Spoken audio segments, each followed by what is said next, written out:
మొట్టమొదటిగా ఈ సంకీర్తన ప్రారంభంలో ఆపత్కాలము అనే మాటలు ఎందుకు ఇక్కడ ఆయన సంబోధిస్తున్నాడంటే, ప్రారంభంలోనే ఆపత్కాలము అనే మాటలతో ఉన్నారు. ఇవి అపాయకరమైన దినములు, ఇవి ఆపదలు మానవుని వెనంటి ఉండే దినాలు. ఈ దినములు బహుభయంకరములైతే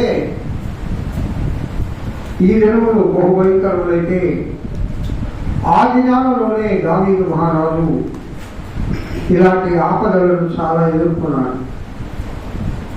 చిన్ననాటి నుండి కీకారణ్యాలలో లేక పచ్చిక బయలులలో గొర్రెల కాపరిగా ఉంటూ ఏ మానవీయ తోడు లేకుండా,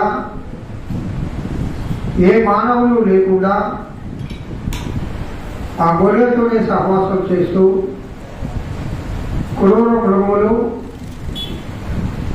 ఆ యొక్క అరణ్యము,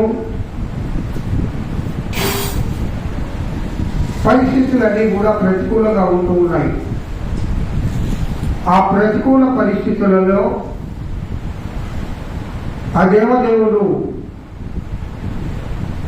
ఆయనకు అనుకూలపరిచి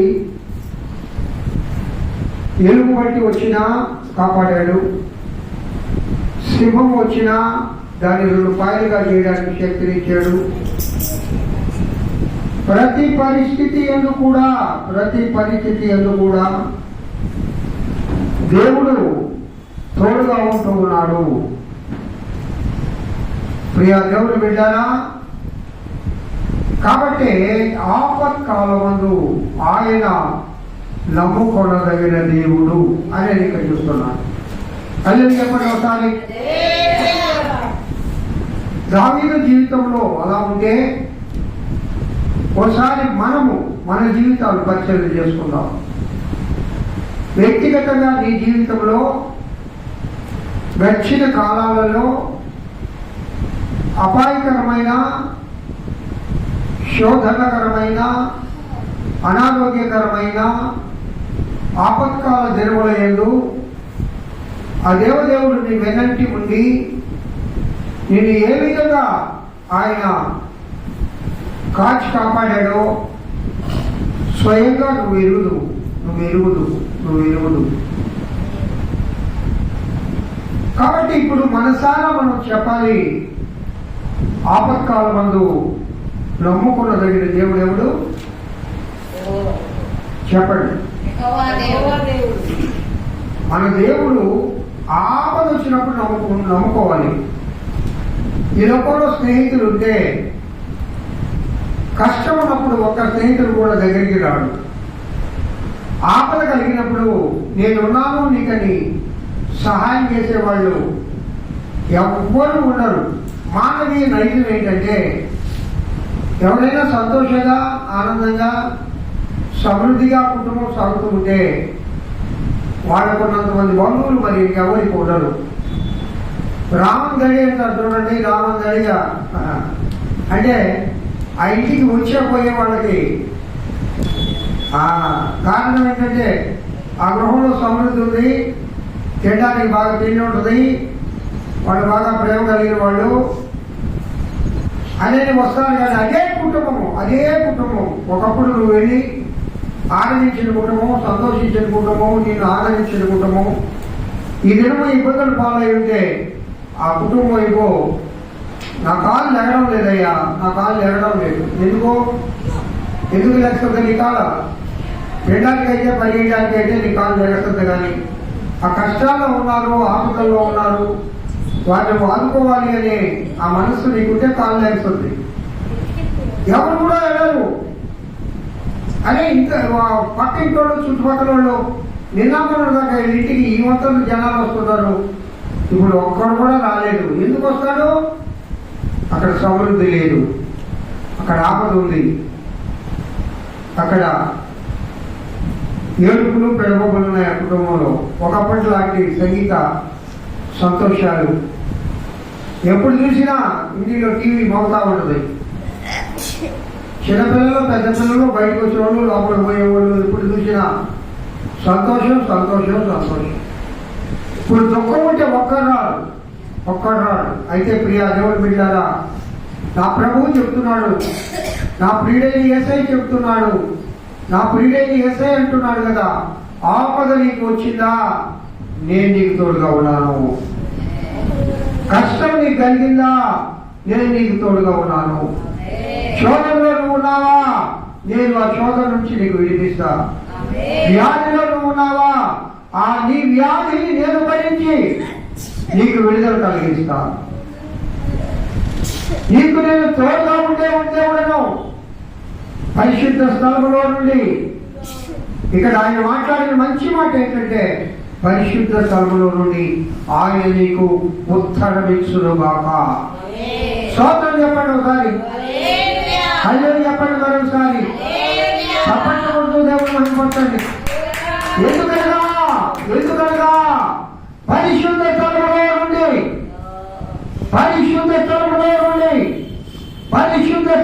నుండి ఆయన నీవు ఆపదలో ఉన్నప్పుడు నువ్వు పలకరిస్తే నీకు పలుకుతాడు.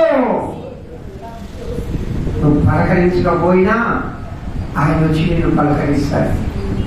నువ్వు ప్రేమించకపోయినా ఆయన వచ్చి నిన్ను ప్రేమిస్తాడు. నువ్వు మరచిపోయినా ఇదిగో నేను నా బిడ్డ నీకోసం నేనున్నాను, నేను ఆదరిస్తానని. ప్రియులరా, ఆపత్కాలమందు ఆయన నిన్ను ఆదుకునే దేవుడు. హల్లెలూయా. ఒక మంచి మాట చెప్పనా, నీకు కలిగిన ప్రతి శోధన, ప్రతి ఆపద, ప్రతి వేదన, ప్రతి వ్యాధి నుండి విడుదల కలుగజేసే దేవుడు నా దేవుడు. హల్లెలూయా చెప్పండి ఒకసారి. మనసారా ప్రభు హల్లెలూయా చెప్పండి. ఎందుకో తెలుసా ప్రభువా, ఆపద వచ్చింది, శోధన వచ్చింది, కష్టం వచ్చింది, వ్యాధి వచ్చింది కదా, దాన్ని ఎవ్వరూ ఆదుకోకపోయినారు. అందరూ నన్ను వదిలేసిన, అయ్యా నాకెవ్వరూ లేని లోకంలో అని నేను అనుకున్న దినాలలో నాకు నువ్వు తోడుగా ఉండి నన్ను కాచి కాపాడావు ప్రభువా. నీటి బుడగలాంటి నా ఇష్యను పొడిగించావు దేవా, నన్ను ఆదరించావు నాయన, ఆదరణకర్తవు నీవు దేవా. పరిశుద్ధ స్థలంలో నుండి నాకు ఉత్తరం ఇచ్చావు ప్రభువా. పరిశుద్ధ ఆకాశంలో నుండి నాతో నీవు మాట్లాడావు నాయన, నన్ను బలపరిచావు. అందుని బట్టి మనసారా ప్రభువా నీకు స్తోత్రాలు చెప్తున్నాను. దేవునికి స్తోత్రం చెప్పండి. అందరూ రెండు చేతులు పైకెత్తి దేవునికి స్తోత్రం చెప్పండి. చప్పట్లు కొడుతూ దేవునికి స్తోత్రం చెప్పండి. యేసయ్యా యేసయ్యా యేసయ్యా యేసయ్యా, నా ప్రతి పరిస్థితిలో నాకు తోడుగా ఉండి నన్ను అందించావు. అందరిని బట్టి నీకు స్తోత్రం చేస్తున్నాను. ఆరాధన నడిపించుకుందాం. ప్రియా రోజు ఆరాధన నడిపించు.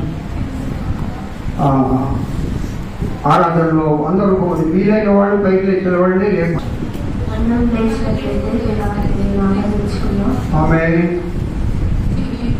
దేవుడు మనందరికి ఇచ్చిన గొప్ప ధన్యత దేవుని ఆరాధించడం. బైబిల్ గ్రంథంలో ఎంతో మంది దేవుని అయితే ఆరాధించిన వారైతే ఉన్నారు. దావీదు అనే మనమందరం కూడా ఆయన్ని మనం ఆరాధిద్దాం. ఉదయకాల సమయం మందు దేవుడు మనకి ఇచ్చిన గొప్ప ధన్యతను బట్టి ఆయనకు వందనాలు చెల్లిద్దాం. ఈ లోకంలో ఎవరికి లేని ధన్యత, ఎవరికి లేని భాగ్యము దేవుడు ఈరోజు మనందరికీ దయచేశాడు. దేవుడిని ఎంతగానో కృతజ్ఞతాస్తుతులు చెల్లించాల్సిన వారమై ఉన్నాము.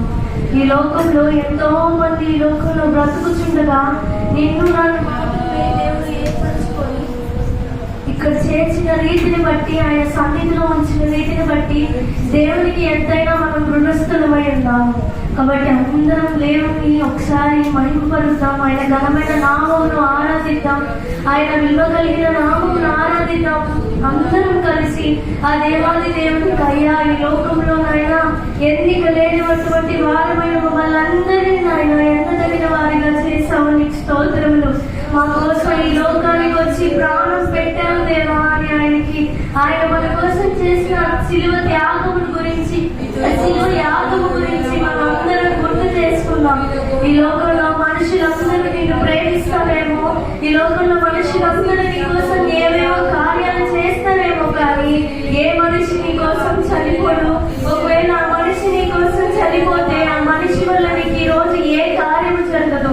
దేవుడు మనందరికి ఇచ్చిన ఆ పరలోక రాజ్య ధన్యత వారసత్వమును బట్టి ఆ దేవాది దేవునికి మనం అంతైన రుణస్థులమై ఉన్నాము.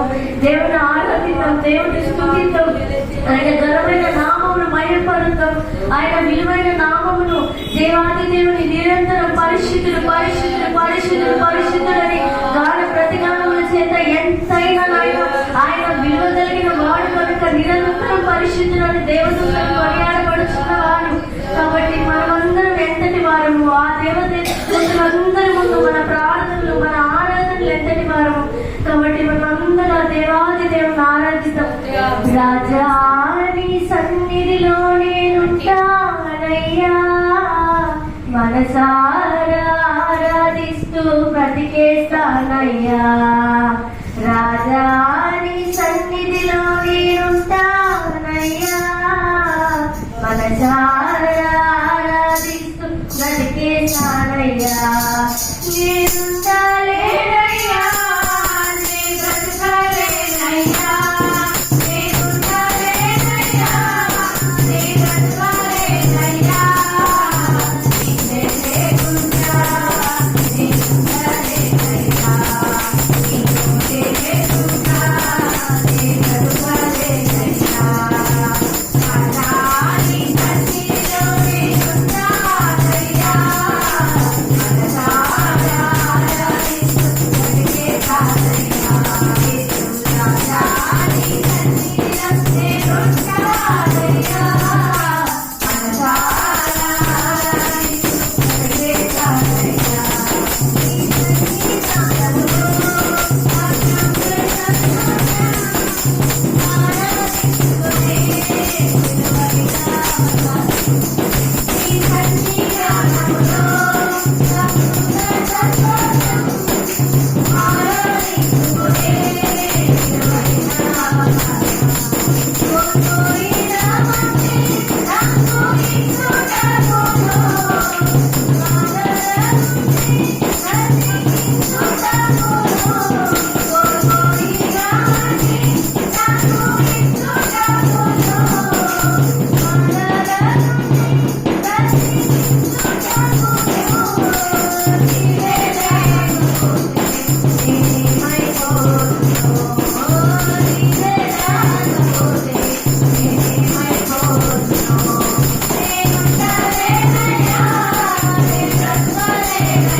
అవును, మనమందరం దేవుడు చెప్పాలి. అయ్యా రాజా నీ సన్నిధిలో చిరకాలం ఉంటారయ్యా.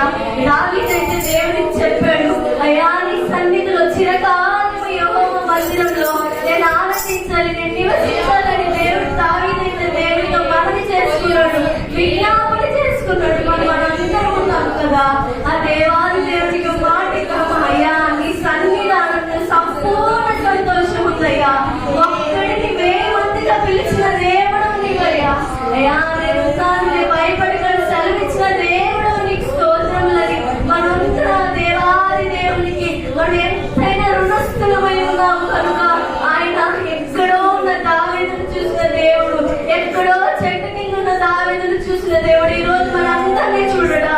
దావీదునైతే అక్కడ చూసిన వారు ఎవ్వరు చూడలేదేమో, గుండెలో ఉన్న యోసేపునైతే ఎవ్వరు చూడలేదేమో. యోసేపు ఏడుస్తున్నప్పుడు, యోసేపు కన్నీరు కారుస్తున్నప్పుడు ఎవ్వరు గ్రహించలేదేమో, గుర్తుపట్టలేదేమో. కానీ అయ్యా దేవాది దేవుడైతే నాయన మనందరినీ ఎంతగానో ప్రేమించే దేవుడు. దావీదును చూశాడు, యోసేపును చూశాడు. అయ్యా అగ్ని గుండంలో ఉన్న షడ్రక్ మేషక్ అబేద్నెగోలను చూశాడు. సింహాల బోనులో ఉన్న దావీదును చూశాడు. ఆయన నోటి మాట సెలవిస్తే భూమిలో ఉంచి చెట్లు మొలిసిపోయారంట. ఆయన నోటి మాట సెలవిస్తే సముద్రము వాటిలో జలచరములు అన్ని పుట్టాయంట. ఆయన ఒక్క నోటి మాట సెలవిస్తే ఇన్ని జరిగిన దేవుడు, ఆ దేవాది దేవుడు. నువ్వు నేను అడిగితే ఆకాశ పక్షులు విత్తనం కోయం పంటను కూర్చుకొని అవి ఏమి చేయనప్పటికీ పోషిస్తాడని నమ్మకం కలిగి అవి ఎల్లప్పుడూ నిర్భయంగా బ్రతుకుతున్నప్పుడు నువ్వు నేను ఆయన రూపంలో, ఆయన సొంత రూపంలో ఆయన గాలిని తీసుకొని పీల్చుకుంటూ ఈ లోకంలో బ్రతుకుతున్న మనకి ఎంత నిబ్బరంగా ఉండాలి, ఎంత దేవుడికి నమ్మకంగా ఉండాలి, ఎంత జీవించాలి, ఎంత నమ్మకంగా.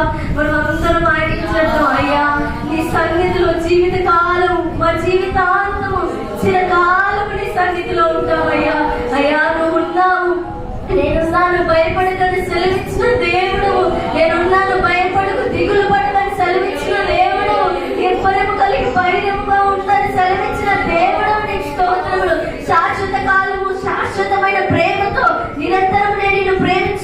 కనుక విడువక ఎడబాయి కృప చూపుచున్నానని సెలవిచ్చిన దేవుడు నీకు స్తోత్రములు యేసయ్యా. అయ్యా మాకు ఇచ్చిన గొప్ప ధన్యతను బట్టి నీకు స్తోత్రములు యేసయ్యా. హల్లెలూయా.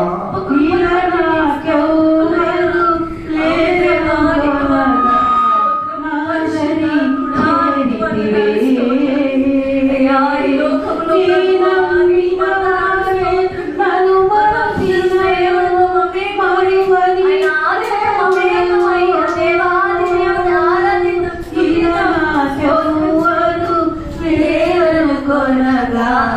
నాదరి చేరితివే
ప్రార్థన చేసుకొని ఆరాధన ముగించుకున్నాం.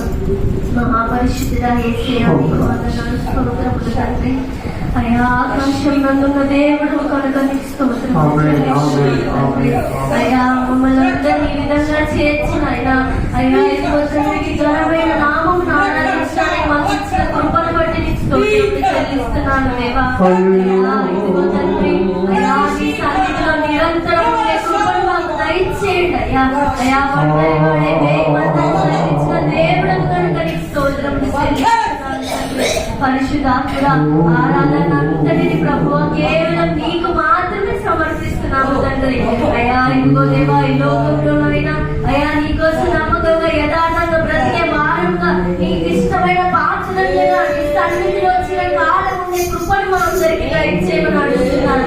ఇదిగో దేవా, ఈ పునరుద్ధాన దినమందునైనా నన్ను మమ్మల్ని అందరినీ అయ్యా మా దైవ సేవలను క్షేమంగా చేర్చిందైనా ఈ సన్నిధిలో ఆరాధించడానికి మాకు ఇచ్చిన కృపను బట్టి నీకు స్తోత్రములు చెల్లిస్తూ అయ్యా ఇదిగో తండ్రి జరగబోవునైనా కార్యక్రమం అంతటిని నీ పాదములు చెందబెడుతూ నీకే సమస్త మహిమ ఘనత ప్రభావములు చెల్లిస్తూ యేసు పరిశుద్ధ నామమును బట్టి అడిగి వేడుకొనుచున్నాము తండ్రి.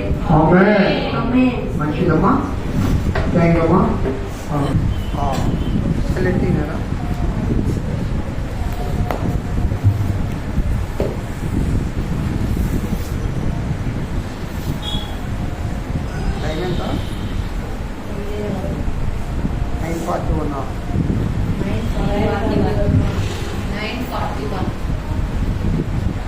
స్తోత్రం.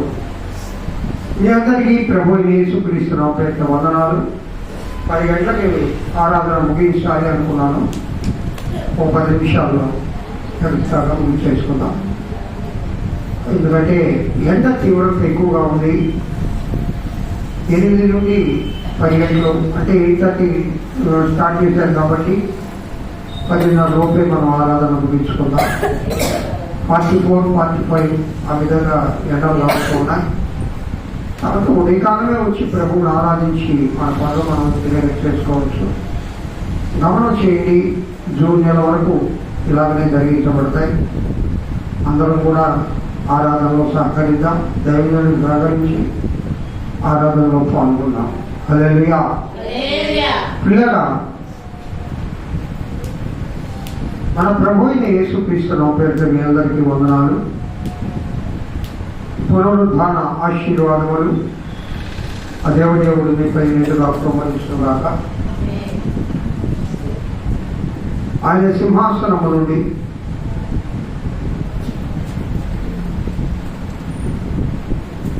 ఆయన సింహాసనాసీనుడిగా హెజ్కేలు గ్రంథం 3వ అధ్యాయము 2-3 అధ్యాయాల్లో ఉంటుంది. యెహోవా దేవుడు సింహాసనాసీనుడై ఉండగా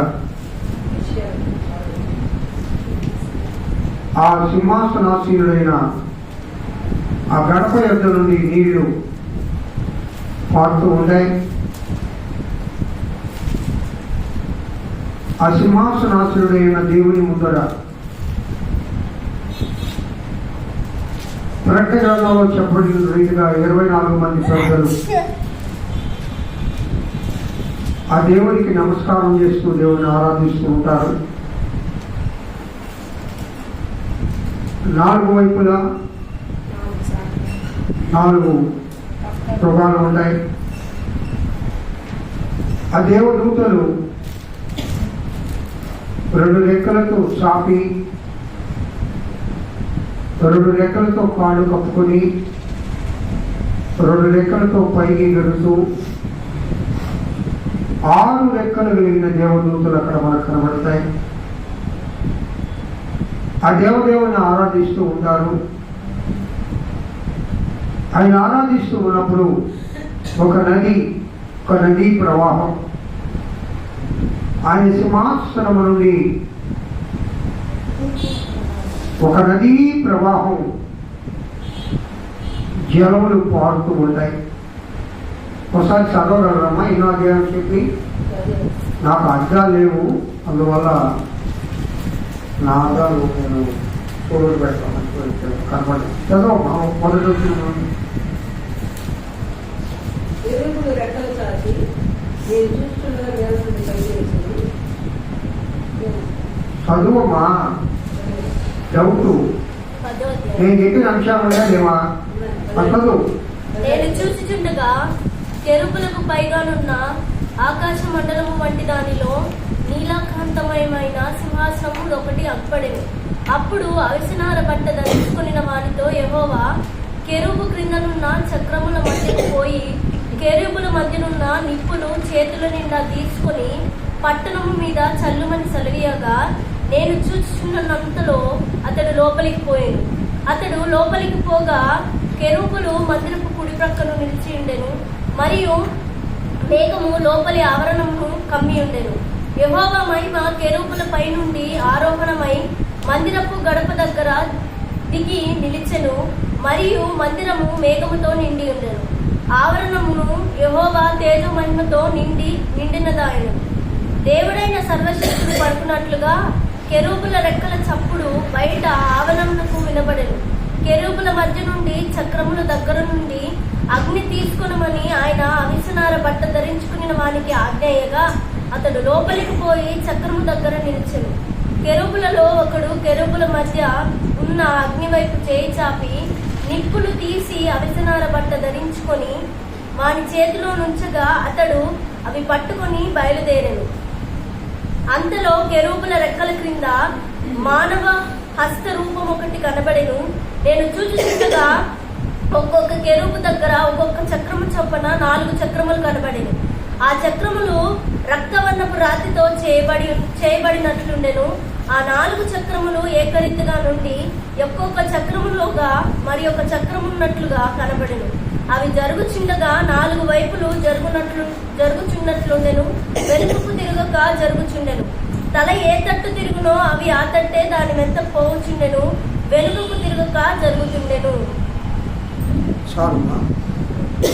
ప్రియ దేవుని బిడ్డగా మనం చదువుకున్న ఈ హెజ్కేలు గ్రంథం 10వ అధ్యాయము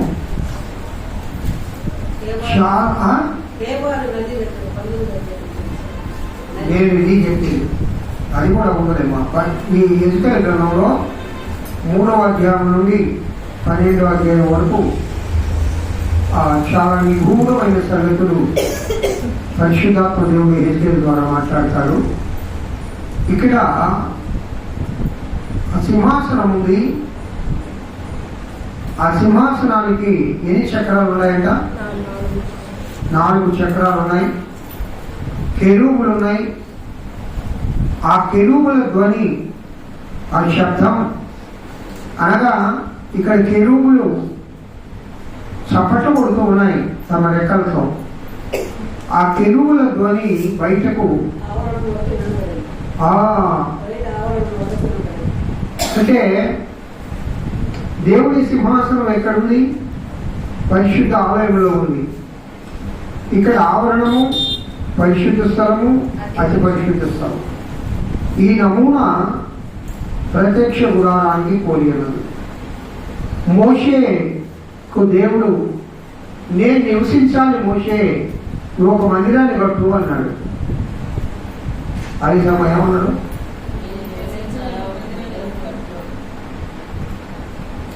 నేను నివసించాలి. ఏమన్నాడమ్మా? నేను నివసించాలి. ఈ దినం కూడా దేవుడు నీతో నాతో మాట్లాడే మాట ఏంటంటే, నేను నీలో నివసించాలి. నేను నీలో నివసించాలంటే నువ్వేం చేయాలా? శాతమా ఏం చేయాలా? మందిరాన్ని కట్టాలా. మందిరంలో ఏ మందిరంలో ఉండే ఉపకరణాలు చిన్నవి కాదు. అవన్నీ మన మందిరంలో ఉండాలా. అవి లేకపోతే దేవుడు రాడు. దీపస్తంభం ఉందా ఈ మందిరంలో? బలిపీఠం ఉందా? ధూపవేదిక ఉందా?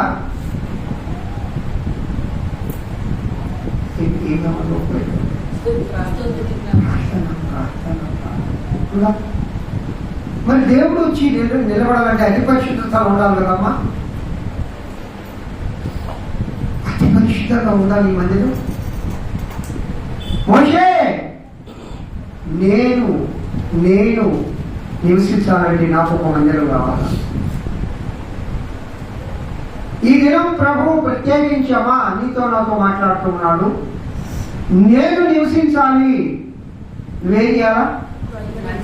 ఆ మందిరం కట్టడం అంటే అంత ఈజీ కాదుగా.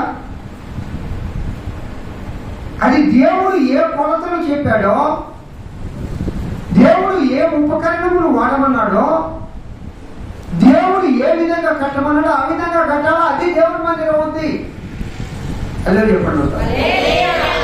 నీ ఇష్ట ప్రకారం కడితే దేవుడి మందిరం కాదు.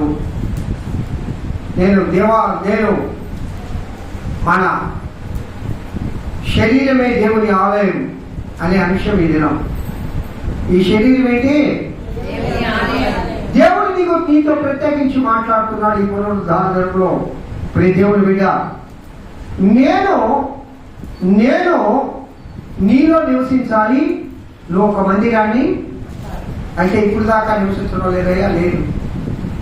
ఇప్పుడు దాకా నా హృదయం నీ మందిరం కాదా? సంపూర్ణంగా కాదు. నా హృదయం నీ మందిరం కావాలంటే ఏముండాలా? నేను చెప్పిన కొలతలు ఉండాలా, నేను చెప్పిన ఉపకరణాలు ఉండాలా, నేను చెప్పినట్లుగా నువ్వు కట్టాలా. బహుశా నీ ఇష్ట ప్రకారం కట్టాలికిలే. లోపల ఇప్పుడు మందిరాలు డబ్బున్నాడు కట్టించుకుంటున్నాను. వరంగల్ దగ్గర ఒక మందిరం కట్టారు. వెళ్ళారా? మొన్న మేము పోయినప్పుడు చూద్దాం అనుకున్నాం, మాకు కుదరలా. ఇండియాలోనే ఆ దక్షిణ భారతదేశంలోనే మన ఇండియాలోనే ఒకప్పుడు మెదక్ ఉండేది, ఇప్పుడు వరంగల్లో కట్టారు.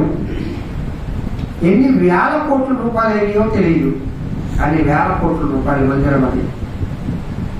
అక్కడికి తిరుమల తిరుపతి దేవస్థానానికి ఏ విధంగా అయితే అన్ని దేవుని ఆరాధిస్తారో అక్కడికి స్పెషల్ బస్సులు వేశారు. ఇప్పుడు వరంగల్కి ఒక 30 కిలోమీటర్స్ దూరంలో ఉంటుందట.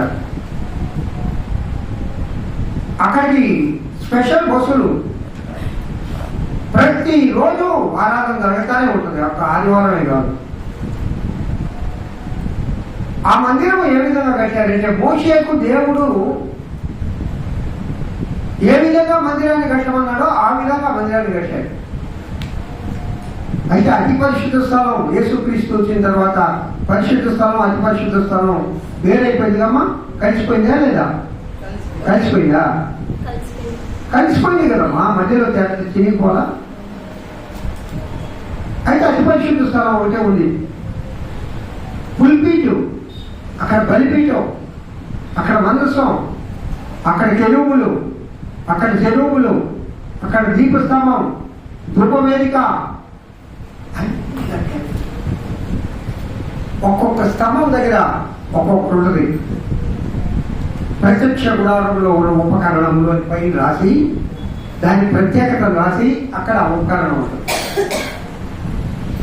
నేను యూట్యూబ్లో ఆ మందిరం అంతా చూపించాడు. ఎంతసేపు తెలుసా? 1.5 గంటల సేపు. ఆ మందిరం చూడాలంటే 1.5 గంటలు పడుతుంట. అంటే అప్పుడు మెయిన్ ఫోటోలు తీసి చూపించాడు. ఇక కళ్ళారా చూస్తే ఎలా ఉంటుందో.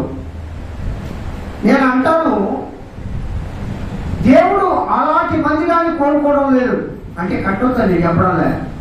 ఆ దైవజనుడికి స్తోత్రాలు. నిజంగా ఆ మందిరం కావాల్సి ఉందే మనకి. కానీ ఇక్కడ పరిశుద్ధాత్మ దేవుడు కోరుకునేది ఏంటంటే ఈ దినము నీ దేహాన్ని ఒక మందిరంగా నేను చూడాలా, నీ మందిరంలో నేను నివాసం చేయాలా, నీ మందిరావరణంలో నేను నివాసం చేయాలంటే ఏముండాలి అక్కడ? నేను చెప్పిన కొలతలు ఉండాలి. మెయిన్ కొలతలు, ఇది పొడవు, ఇది వెడల్పు, ఇది ఎత్తు. నేను ఏమైతే చెప్పానో ఆ యొక్క ఉపకరణాలే ఉండాలా, అవి కట్టడానికి వాటినే వాడాలా. నీ ఇష్ట ప్రకారం దేవుని మందిరాన్ని, నీ దేహాన్ని నేను మందిరంగా చేస్తానయ్యా అనుకుంటే కుదరదు. ఇక్కడ నీ చిత్తం కాదు నెరవేరాల్సి ఉంది, దేవుని చిత్తం. హల్లెలూయా. ప్రాణము, మన దేవుడు ఏమో 3 ఉన్నాయి. ఏముడైతే ఈ 3 దేవుడు అయితే అప్పుడే అది పరిశుద్ధ మందిరం ఉంది. అదే చెప్పమ్మా. ఈ మూడు దేవుని కావాలా? లేదు నాయనా, లేదు నాయనా, నా ప్రాణం ప్రాణమే, నా శరీరం శరీరమే, ఆత్మ మాత్రం లేది. ఎందుకంటే ఇప్పుడు ప్రియమ ఆరాధన నడిపించింది. నేను చెప్తాను, వారానికి ఒకరు ఆరాధన నడిపించాల. అలా చూసినామో వేగమో లేకపోతే నేను కాదు, వారానికి ఒకరు నడిపించాలి. కాబట్టి నేను ఎవరి పేరు చెప్తానో ఏడు కూర్చున్నప్పుడు చెప్తా. ఏడు ప్రిపరేట్ నేను మళ్ళీ ఆరాధనకి రండి, ఆ వారం ప్రభు నీ చేత నడిపిస్తాడేమో. ఇక్కడ ఒక గమనం చేయండి ప్రియులరా, మూడు దేవుని కావాలి. ఏ మూడు?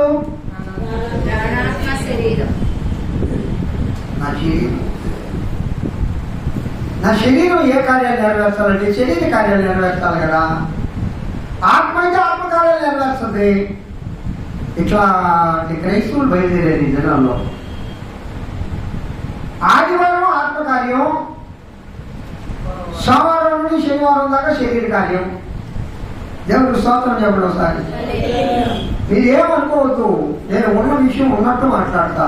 అట్లా మాట్లాడుకుంటే మనల్ని మనము సరి చేసుకుంటాం. సోప్ వేయడానికేమో లేకపోతే పైన మాలిష్ చేయడానికో మనం దేవుడి దగ్గరికి రాలా. మనల్ని మనము విరిగి నలిగిన హృదయంతో కన్నీటితో మనల్ని మనం బలిగా అర్పించుకోవడానికి వచ్చాం. ఇప్పుడు బలిపీఠం పైన ఒక పశువులు బలిగా అర్పించాలంటే దాన్ని ఖండాలుగా చేయాలా వద్దా? ముందే చేయాలా, దాన్ని తోలు తీయాలా. కాబట్టి ఇక్కడ కూడా నీ తోలు తీయాలా, ముందే తీయాలా. తోలు మందం ఇంకా పనికిరాదేడా, అది మందమైన తోలా పచ్చడైన తోలా, తోలు తీయాలంతే. తోలు తీసి ఆడబడేయాలా, దాని అంతరం తీసి ఆడబడేయాలా, దాని మనం తీసి ఆడబడేయాలా. అది పరిశుద్ధ స్థలంలోకి రావడానికి అర్హత లేదు. ఊరు వెలుపల పాడేయాలా. స్తోత్రం చెప్పండి ఒకసారి.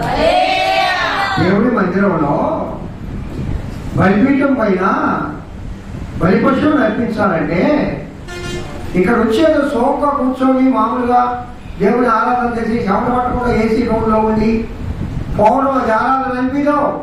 అంటే ఏసీ రూమ్ ఉన్నా కూడా చెమట పోతుంది దేవుడు. స్తోత్రం చెప్పండి ఒకసారి. చెమట ఎప్పుడు పోతుంది? ఏసీ రూమ్లో ఉన్నా చెమట పోతుంది. ఎప్పుడా? ఆందోళన అయినప్పుడు, మనస్సులో ఒక ఆందోళన ఉండిందనుకో, చెమట చెమట చెమట చెమట. మరి ఏసీలో కూడా చెమట పంపిస్తున్నావు కదా రేవంత్ గారు, చిన్నోడు కాదా అంటే వ్యవహారాలు అట్టున్నాయి. ప్రభు సన్నిధిలో బలి పశువులు అర్పించాలంటే ముందు తోలు తీయాలా. అంతరంలోని మలమంతా శుభ్రంగా తీసి దాన్ని శుభ్రంగా కడిగి అది పారవేసిన స్థలంలో పారవేసి అప్పుడు ముక్కలు ముక్కలుగా చేయాలి. దాన్ని ఏకాంతంగా ఉండకూడదు. మనం కూడా దేవుని సన్నిధిలో బలి పశువుగా కావాలంటే ప్రభు సన్నిధికి వచ్చిన తర్వాత ప్రియ మన మందమైన తోలు, పనికిరాని ఆలోచనలు, పనికిరాని తలంపులు అని ఎక్కడ బాగాలి ప్రియా? ఊరు వెలుపల. చెప్పండి, మళ్ళా చెప్పండి. ఊరు వెలుపల. ప్రభు సన్నిధికి వచ్చేటప్పుడు ఈ దేవుని సన్నిధిలో ప్రభు మోషేతో మాట్లాడే దేవుడు ఈ దినం నీతో మాట్లాడుతూ ఉన్నాడు. నేను నివసించినట్లుగా ఒక మందిరాన్ని కట్టమ్మా, సహోదరి సహోదరుడా ఒక మందిరాన్ని కట్టు. నీ ఇష్ట ప్రకారం కాదు, ఇక్కడ నా చిత్తం నెరవేరాలా. ప్రభు సన్నిధిలో దేవుని యొక్క ఆలయంలో దేవుని చిత్తం నెరవేరాల కానీ మానవీయ చిత్తం ప్రభు సన్నిధిలో నెరవేరకూడదు, నెరవేరదు కూడా. అది అది అది దేవుని సగం అనిపి ప్రభు చిత్తం నెరవేరాలి. ఈ గ్రంథంలో ఏమైతే రాసిందో, ఈ గ్రంథంలో గ్రంథస్థం ఏమైతే చేయబడి ఉందో, దేవుని వాక్యం ఏమైతే చెబుతుందో అది ప్రభు సన్నిధిలో జరగాల.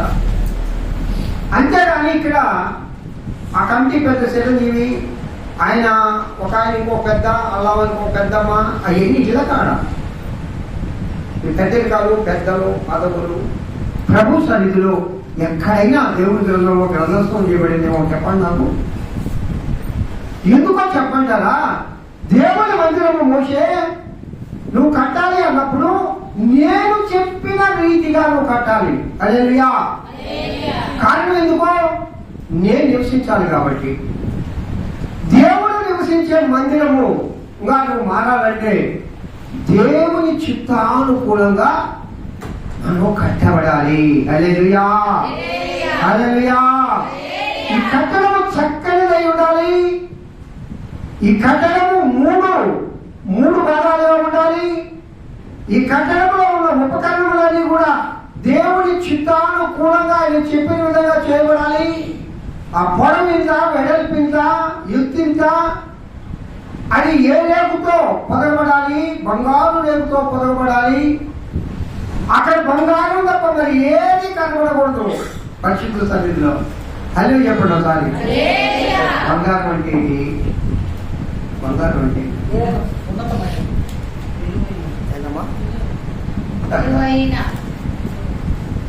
ఎందుకమ్మా ఇంకా ఇంత అనబడుతున్నా? బంగారం అంటే దైవత్వము. బంగారం అంటే దేనికి చూసాడమ్మా? అక్కడ దైవత్వమే కనపడాల. మానవత్వం మరుగు చేయబడింది. స్తోత్రం చెప్పండి ఒకసారి. ఆ యొక్క తుమ్మకాలను తీసుకొచ్చి తుమ్మకాలతోనే కొట్టొచ్చుగా. తుమ్మకాలు కనబడకూడదా? ఆ నలుగుదనం కనపడకూడదా? అక్కడ దైవత్వం కనపడాలి. హల్లెలూయా చెప్పండి ఒకసారి. దైవత్వం కనపడాలంటే ఏం చేయాలమ్మా? బంగారు రేగుతో పొదగాల. ఎలాగా? ఎక్కడ కూడా ఆ తుమ్మకాలు బయట కనపడుతుంది. ఇక్కడ మనమే కనపడుతుంది బయట తుమ్మకాలు. తుమ్మకాలు అంటే దేవతలు కూడా శివుడు నేను ఏడు వచ్చి మన పెద్దరికాలు, మన పెద్దలు, మన వ్యవహారాలు, మన డాంబికాలు. నేను ఎవరితో కోపం? నేను ఇవన్నీ నువ్వు ఒరే బాబు నువ్వు కనబడకూడదురా నాన్న. దైవంతో కనపడాల ప్రభు సన్నిధిలో. బంగారంతో పొగపడాల. 1986లో 1986, 85 ఈ కాలంలో పిల్లల నేను ఈ యొక్క తిమ్మారెడ్డి పల్లిలో మా చిన్న బిడ్డలీళ్ళు ఈ ప్రత్యక్ష గుణాల గురించి ఆ దినాల్లో బైబిల్ స్టడీ చెప్పాను. అక్కడ వాళ్ళు ఇప్పుడు దైవ సేవకులు పెద్ద పెద్ద సంఘాల్లో. చిన్న బిడ్డలు వాళ్ళు 7వ క్లాసు, 8వ క్లాసు, 6వ క్లాసు, 10వ క్లాసులో పిల్లలు. ఈరోజు పెద్ద సంఘాల్లో దైవజనులు వాళ్ళు. ఎన్ని సంవత్సరాలు అయి ఉంటుంది? దాదాపు 40 సంవత్సరాలు. ఎందుకు ప్రియుల దైవత్వం కనపడాలి ప్రభు సన్నిధిలో. ఇంత నోట్స్ నా దగ్గర పాత మొన్న చూశాను నేను. పాత డైరీ ఉంటే 1986లో డైరీ, యూట్యూబ్ డైరీ. పై అట్లా ఏమి లేవు. లోపల తీసి చూస్తే ప్రత్యక్ష గుణాలు అంతా రాసి ఉండాలి. మీ దగ్గర ఉండే డైరీలో ఎప్పుడన్నా మీరు రక్షణ పొందినప్పుడు ఆ తర్వాత రాసుకున్న ప్రసంగాలు ఏమైనా ఉన్నాయా?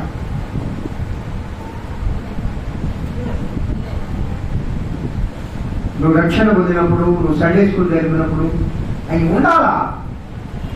మరుగులు పడిపోకూడదు. అప్పుడప్పుడు ఆ తీపి గుర్తులు తీసి మనం చదువుతుంటే హృదయం ఎంతో ఆనందంగా ఉంటుంది. దేవుడి సన్నిధిలో దేవుడు ఆ మందిరంలో నివాసం చేయాలంటే అక్కడ ఏ కనపడాలి ప్రియా? దైవత్వం కనిపించాలి.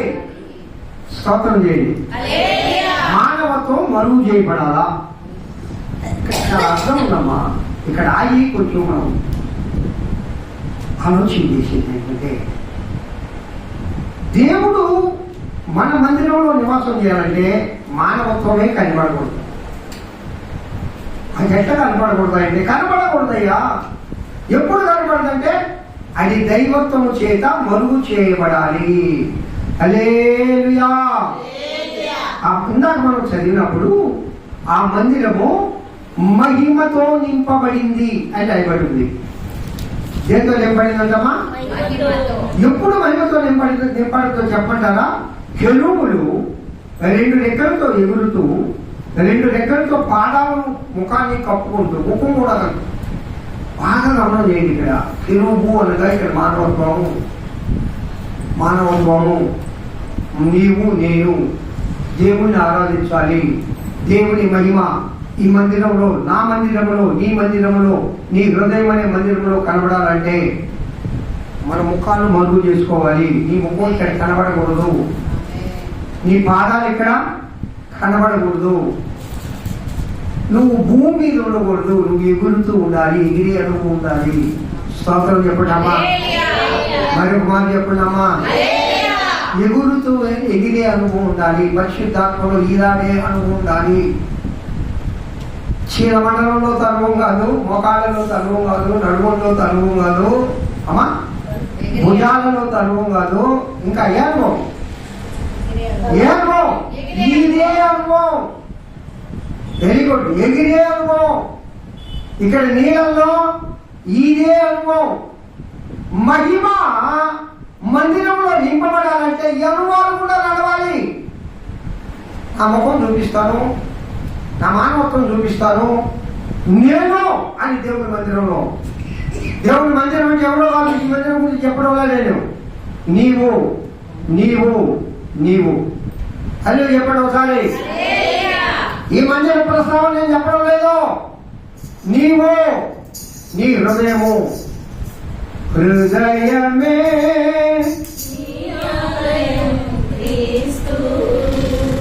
నీ నామమే నా గానం, అదే ఇలలో ఎవరిని విననింపగను. హృదయమే నీ ఆలయం క్రీస్తు. ప్రియరా, ఈ ఉదయకాల సమయంలో ఈ దినము దేవుని ఆలయం.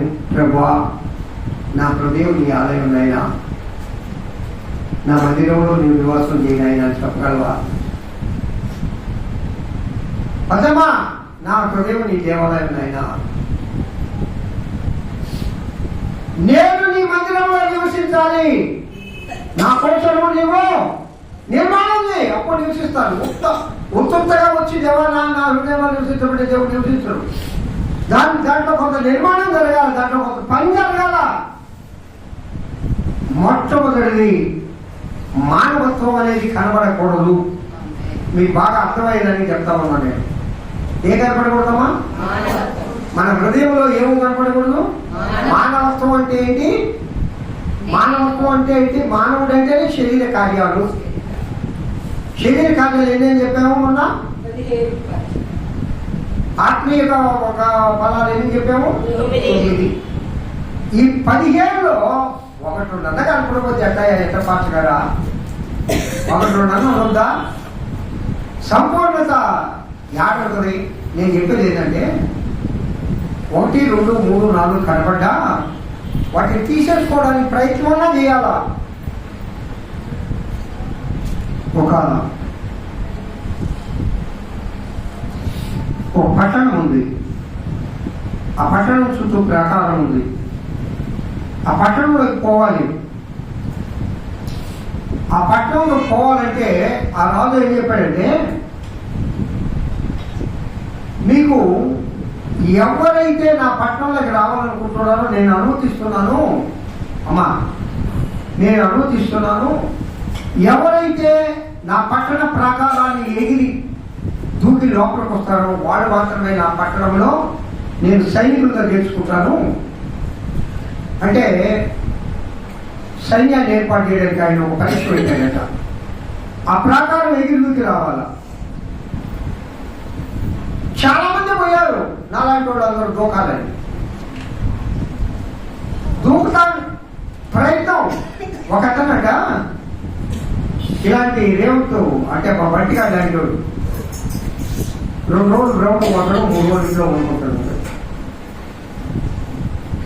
అవునా కాదా? కరెక్టే. అలా కాదు అబ్బాయి, ఎలాగైనా సరే రాజు గారు నేను సైన్యంలో ఉండాలా. కానీ మొదటి రోజు పోయే ప్రయత్నం చేశాడు, 2వ రోజు పోయే ప్రయత్నం చేశాడు.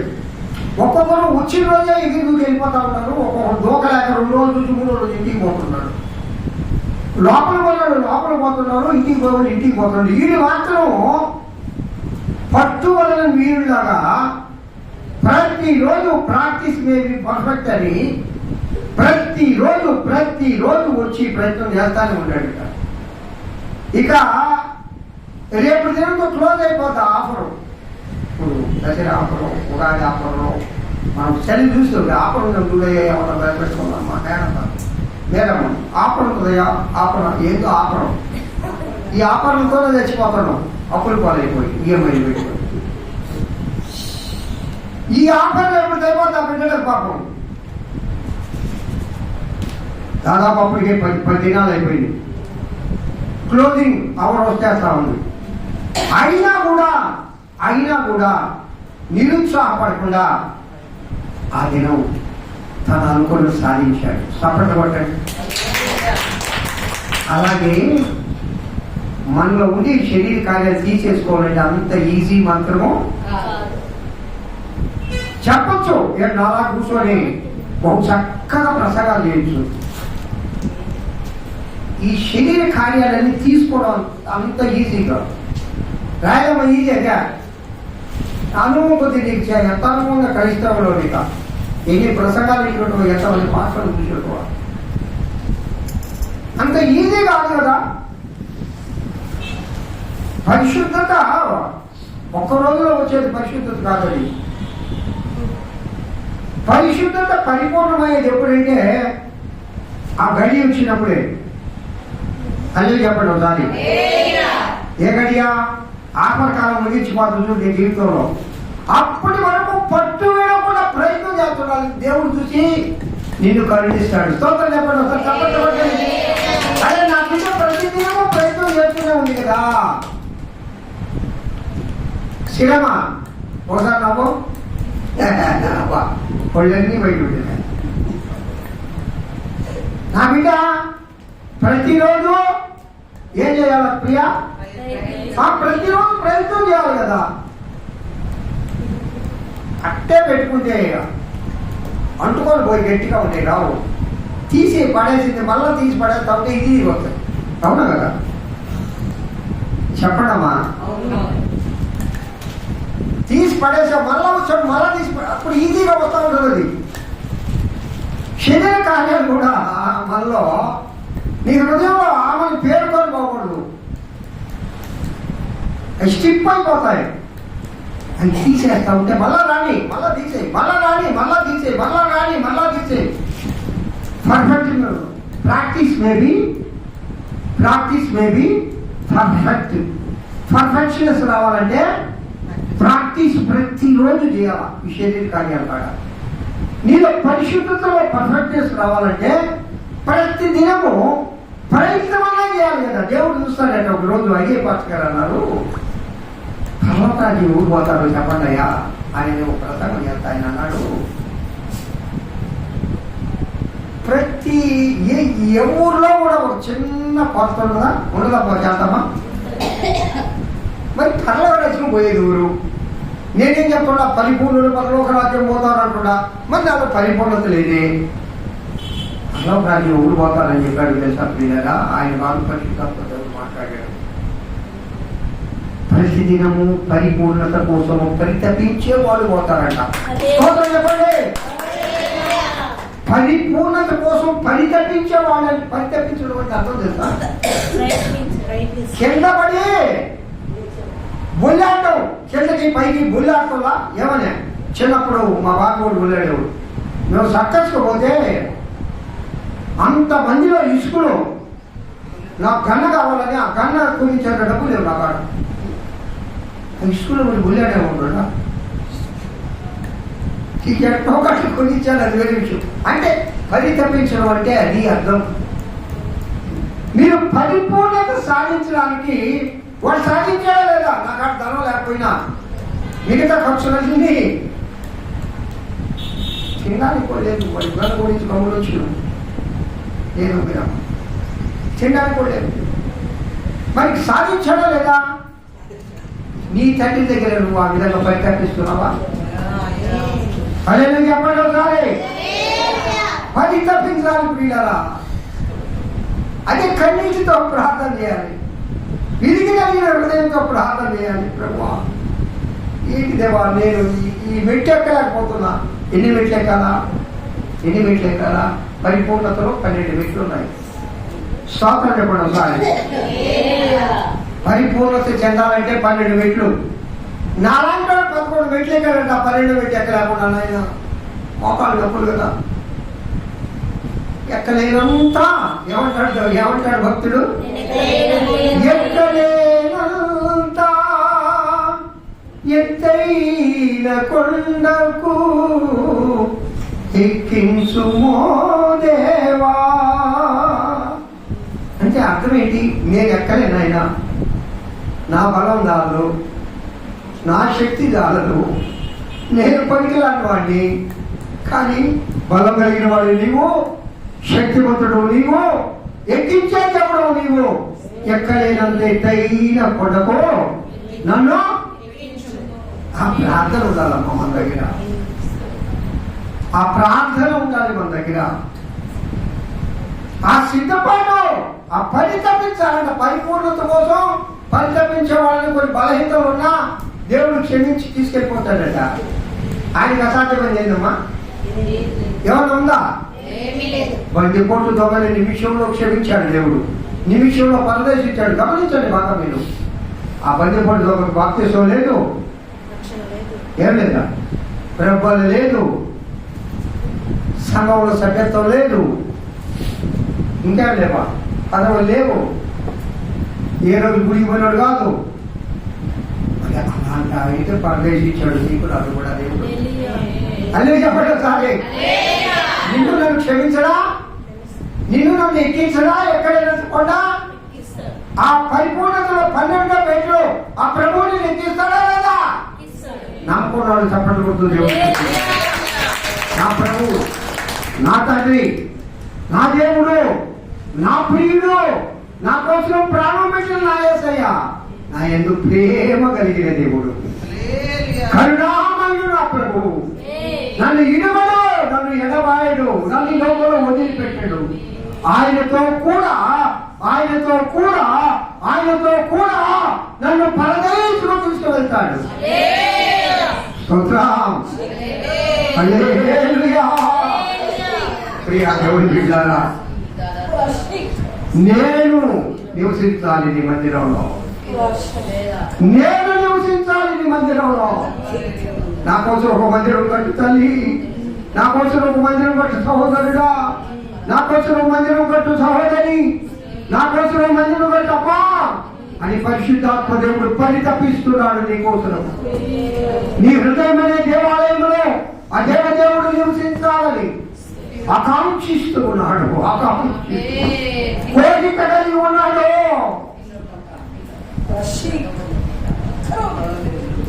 మానవత్వం కనపడకూడదు, మానవత్వం కప్పివేయబడాలి, దైవత్వంతో నింపబడాలి, దైవత్వంతో నింపబడాలి. హల్లెలూయా. ఎప్పుడు దైవత్వం అంటే అక్కడ ధూపం వేసుకుండాలి, దీపస్తంభం ఉండాలి, బలిపీఠం ఉండాలి. అవునా తల్లి? మొట్టమొదటి ఏముండాలో తెలుసా? గంగాళం ఉండాలి. గంగాళం. ఆ గంగాళంలో పరిశుద్ధపరచుకొని బలిపీఠం దగ్గరికి వచ్చి నువ్వు బలి అయిపోయిన చేసిన తర్వాత ఉన్నది ధూపవేదిక, ఆ తర్వాత ఉన్నది దీపస్తంభం. బలి కాకుండా ధూపవేదిక దగ్గరికి నువ్వు పోలేవు. నువ్వు బలి అర్పించబడిన తర్వాత నీ ప్రార్థన ఆ ప్రభు తప్పకుండా వింటాడు. హల్లెలూయా. నా శరీర కార్యములను ప్రభువా నీ బలిపీఠం మీద నేను బలిగా అర్పించుతున్నాను. ఎంతవరకు ఆ పశువులు ఎంతవరకు కావాలి తెలుసా? బూడిద అగునంత వరకు. అనగా ఏ ఏ ఎముక, ఏ కండ, ఏది కూడా మిగలకూడదు అక్కడ. బూడిదైపోవాలి. నేను నువ్వు ఆ పదాల మట్టుకు, ఆ దేవదేవుని పదాల మట్టుకు నేను నువ్వు తగ్గించుకోవాలి. ప్రియా దేవుడు బిడ్డరా, మధ్యాహ్న సమయంలో పరిశుద్ధాత్మ దేవుడు నిన్ను నన్ను కోరుకుంటున్నాడు. నా కోసం ఒక మందిరం కట్టవా? నీ హృదయాన్ని నా మందిరంగా ఏర్పాటు చేయవా? నేను నివాసం చేయాలి. పరిశుద్ధాత్మ దేవుడు నీతో ప్రత్యేకించి దినం నేనైతే ప్రియులను దర్శనం చెప్తున్నాను. ఈ వాక్యం చెప్పాలని ఆలోచన నాకు ఏంటి? కూర్చొని ప్రార్థన చేస్తూ ఉన్నప్పుడు పరిశుద్ధాత్మ దేవుడు, ఈ అర్థాలు కూడా లేవు నేను వాక్యం చదువుకోవడానికి, ఆత్మదేవుడు మాత్రమే మాట్లాడాడు. అప్పుడే మనకు కలిగిపోతాం, మన హృదయాలు కదిలిపోతాం. మన హృదయంలో పరిశుద్ధాత్మ దేవుడు మాట్లాడే రీతే లేదు. హల్లెలూయా చెప్పండి ఒకసారి. నీ హృదయాన్ని దేవుడి మందిరానికి ఇస్తావా? అమ్మా, స్థలం కావాలా? మా దేవుడి మందిరం కట్టాలి. నా దగ్గర ఎక్కడ ఉందయ్యా? ఉందమ్మా. నాకే స్థలం లేదయ్యా. ఏది పడలేదమ్మా. నీ హృదయం స్థలం. నీ ధనం వద్దు, నీ బంగారం వద్దు, లోక సంబంధమైన ఏది వద్దు. ప్రభు కోరుకుంటున్నాడు నీ హృదయం మాత్రము కావాలి. ఎందుకంటే నేను నివాసం చేయాలి. మోషే ఎప్పుడు చెప్పాడు చెప్పమ్మా మాట? ఎప్పుడు చెప్పాడు తెలుసా? సీనాయి కొండపైకి మోషేని ప్రార్థించిన తర్వాత, నేను మీ మధ్య నివసించినట్లు నా కోసము ఒక మందిరాన్ని కట్టు. నీవు సీనాయి కొండ ఎక్కడైతే అనుభవం అంటే ఏంటంటే, ఈ లోక సంబంధమైన వదిలేసి ఆ ఎత్తైన పర్వతం వైపు, అనగా ఎత్తైన దేవుడి వైపు, ఆకాశ మేఘాల పైన మేఘాలుడై, అలాగే సింహాసనాసీనుడై ఆకాశ మహాకాశముల మీద ఉత్తర దిక్కున సింహాసనం వేసుకుని ఉన్న ఆ ప్రభు వైపు ఎప్పుడు చూస్తామంటే, భూ సంబంధమైన వాటిని భూస్థాపితం చేసి బాప్తిస్మం పొంది రక్షించబడి ప్రభు సన్నిధిలో వచ్చిన తర్వాత దేవుడు అడుగుతున్నాడు, నాకు ఒక మందిరం కావాలి. ఏ కావాలంటావా? నేను నీలో నివసించినట్లు నాకు ఒక మందిరం కావాలి. ఆ ఉపకరణాలు ఒక్కొక్క రోజు ఒక్కొక్కటి ప్రభుత్వమైతే మనం ధ్యానం చేస్తున్నాం. చాలా అద్భుతమైన ఆత్మదేవుడు మనతో మాట్లాడింది. ఉపకరణాలు అంటే నేను శుద్ధి చేసుకోవడమే. ఒక్కొక్క ఉపకరణం, బలిపీఠానికి ఒక ఆత్మీయత, దీపములకు దీపస్తంభానికి ఒక దీపస్తంభం పైన ఎన్ని దీపాలు ఉంటాయి? 7 దీపాలు. అవి ఎలాగైతే ఉంటాయా లేదా? ఎప్పుడు నువ్వు పోల్చుంటుందా లేదా? ధూపస్తంభం ఉంటుంది, అక్కడ ఎప్పుడు ధూపం వేయబడతా ఉంటుంది. అక్కడ అదే పని యాజకుడు.